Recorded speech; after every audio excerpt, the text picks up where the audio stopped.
Now let's showcase this underwater world. First, let's take a look at this embroidery thread. Take a whole strand of embroidery thread from the spool. A strand of embroidery thread consists of 6 small strands. We can separate a few strands based on the number of small strands. The separated embroidery thread is threaded onto the needle like this. This thread has one side long and the other short, with the long side tapered. This way, it can be used for stitching. If double strand thread is needed for repair, you can indicate 2 strands or say 4 strands. Then you can take out 1 strand, or 2 strands to thread onto the needle. Align the 2 thread ends. Fold the thread in half. Tie a knot at the end of the thread. This forms 2 strands, or 4 strands of embroidery thread.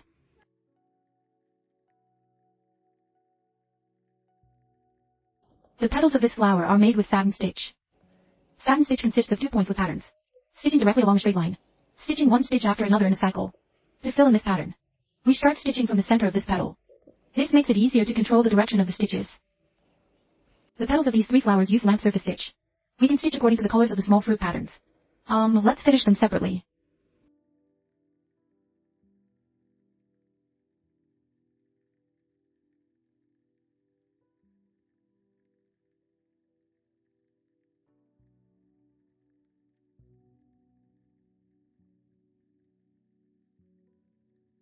This leaf uses leaf stitch. We start by stitching a straight line from the top of the leaf. This straight line is about 1 centimeter long. Then divide left and right along this line. This creates a stitched surface in a cycle. The embellishment of this leaf is very important.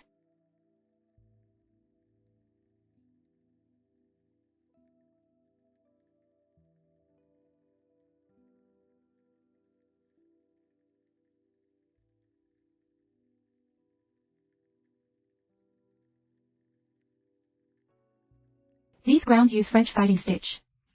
Fighting stitch means stitching lines on the ground. Hold the thread with your left hand, and wrap it around once on the shoulder.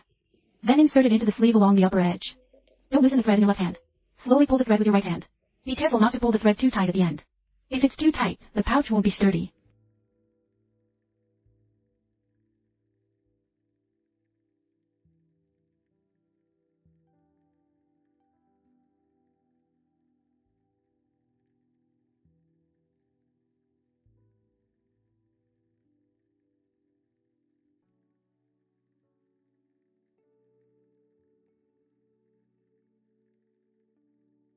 The flower center also uses short stitch.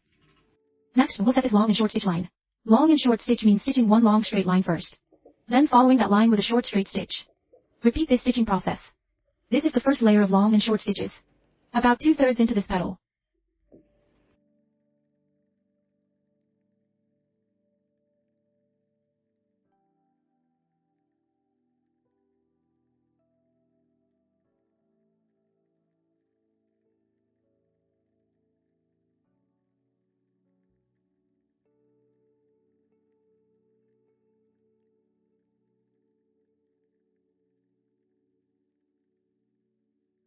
After finishing the first layer of long short stitches, stitch out from this layer. To construct the second layer of long short stitches. The second layer unit has half of the first layer stitching.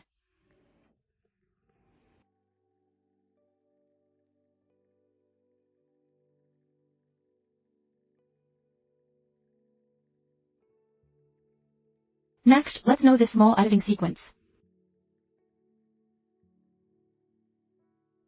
The small editing thread is the actual projection of the line.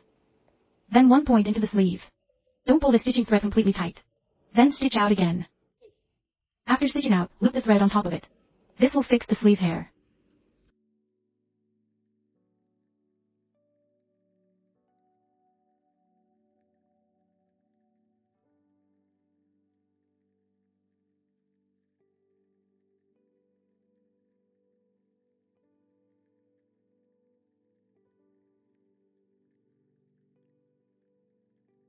Next, we'll stitch the back stitch here.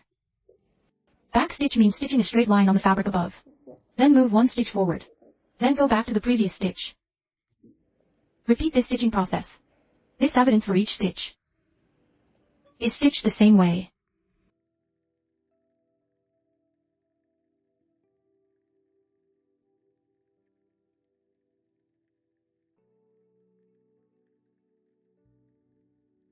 Here we use running stitch for the top stitch, a single thread. Then move forward 1 stitch under the sleeve. The stitch distance at the bottom of the sleeve should be slightly shorter than at the top. This way to stitch.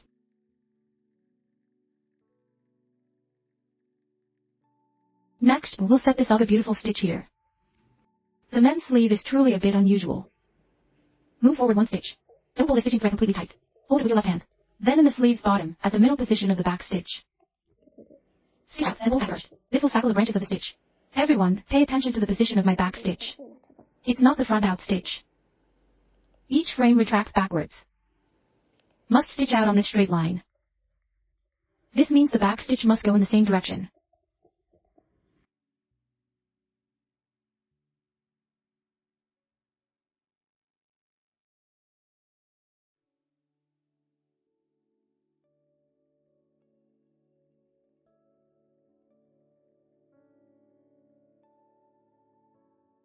Next, let's continue with this middle rose embroidery. We'll start by angling the outer circumference of the flower inward. This ensures it's not too tight.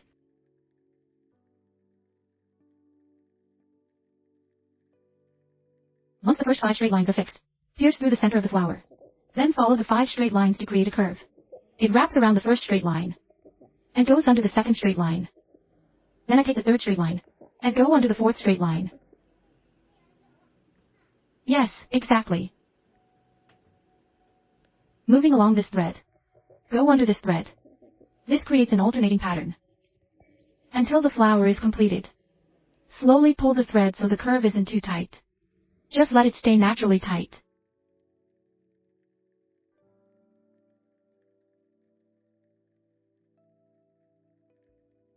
Once the flower is filled, insert the remaining thread into the base of the petal. Here we also use the middle net rose embroidery. This thread differs in winding method from the previous one.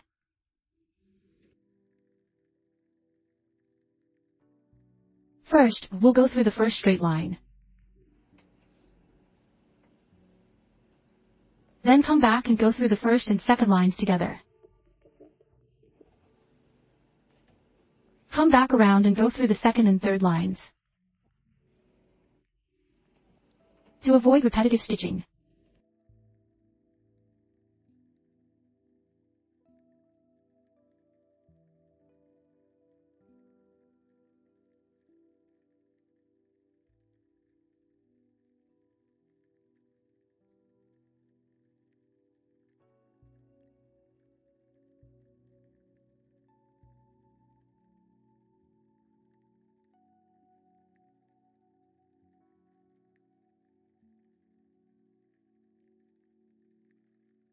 Now let's move to the black star embroidery here. Start by coming up from the bottom. Then insert under the pattern at the top. Next, pierce through this spot. Then insert at the neckline of the second stitch. And make a stitch in between the 2 stitches. After stitching, use it now. Wrap it around these 2 straight lines like this.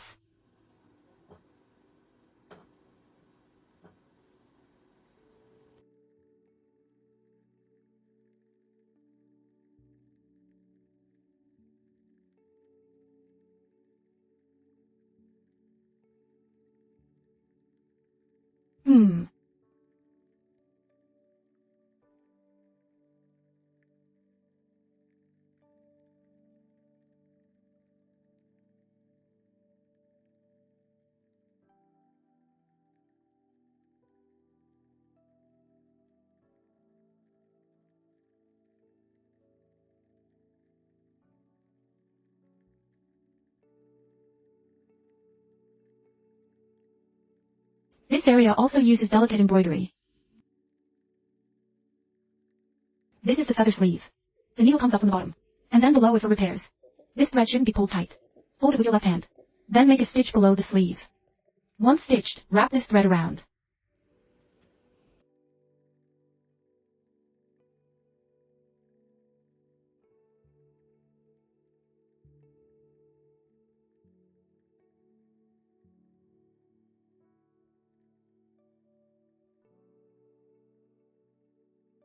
Here we use the lock stitch sequence. The loose chain stitch comes up from the bottom.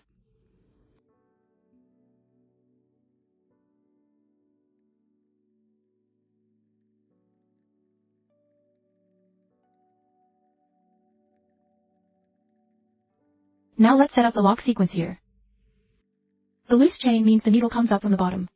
Then insert into the sleeve through this stitch. This thread must not be pulled tight. Hold it with your left hand. Then take a stitch forward under the repair mat. After stitching, loop the thread around the needle tightly, creating a bow shape. Then cut and thread through the bow shape from the last stitch. This is how you repair the needle.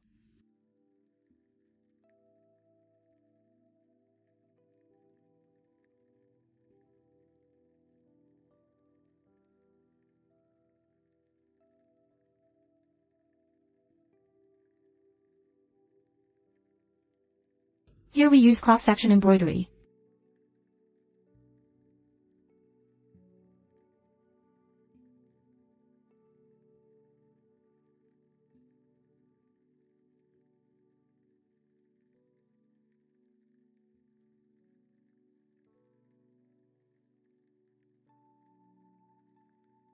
Here we use straight needle selection. The two eyes use flower core embroidery. Coming up from the bottom. Hold the sequence thread with left hand. Then wrap it around 2 circles like this. This makes the contrast more pronounced. Do not loosen the left hand thread. Then slowly pull on the right hand thread. This is how you adjust it.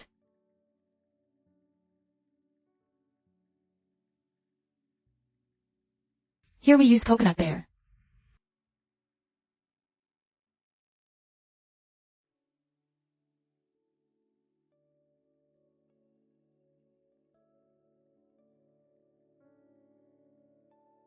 Here we use cross-section continuation.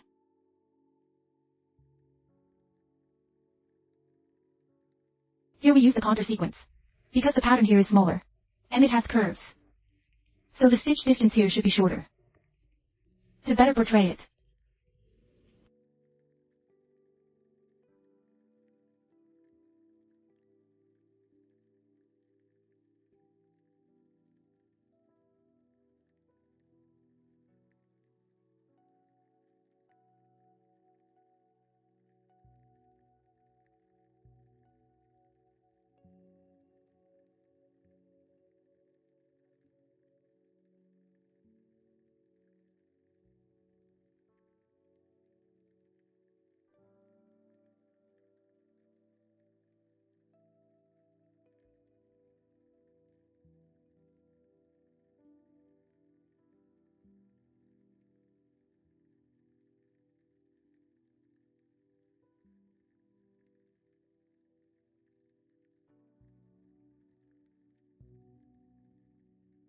The fishes I use is training embroidery.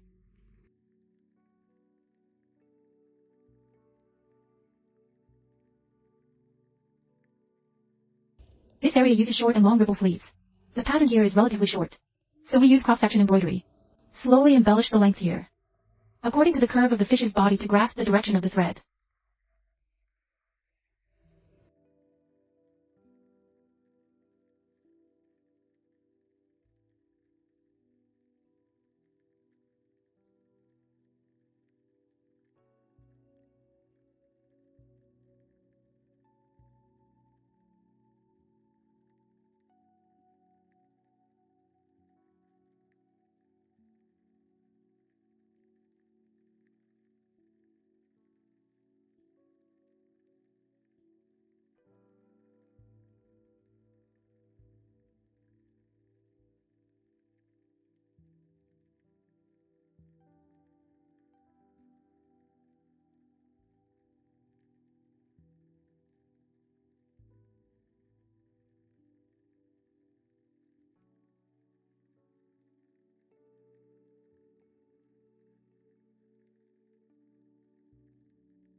No, no.